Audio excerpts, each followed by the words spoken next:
New Zealand memories గురించి చెప్పమంటే ఏం చెప్తారు? అయ్యో, అంటే this is in fact my first out of country shoot అనమాట. సో న్యూజిలాండ్ ఈజ్ అద్భుతం అనమాట.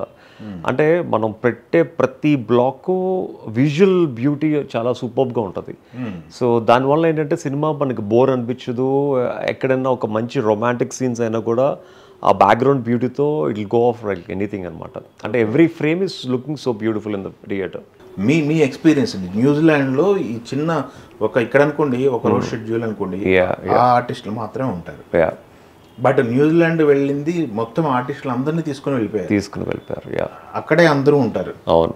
ఎలా గడిచింది న్యూజిలాండ్ షెడ్యూల్? విష్ణు గారు పక్కనే ఉంటారు మీరు ఎప్పుడు? అవును చూసినా ఆయనతో పాటు త్రూ అవుట్ ఉంటారు. యాక్చువల్గా ఈ సినిమాలో ఒక సాంగ్ ఒక 3-4 days షూటింగ్ కూడా చేసాం యాక్చువల్గా. బట్ లెంత్ వల్ల సాంగ్ తీస్తారు. సో నాకు నా హీరోయిన్కి మధ్య చాలా డైలాగ్స్ కూడా ఉన్నాయి. సో మెనీ సీన్స్ అనమాట. సో అవి కూడా లెంత్లో ఎగిరిపోయాయి అనమాట. బట్ అంటే సినిమాకి ఆల్మోస్ట్ లైక్ 200-250 కోట్లు ఖర్చు పెడితే ఒక 100 కోట్ల వరకు దే ట్రిమ్డ్ ఇట్ యాక్చువల్లీ.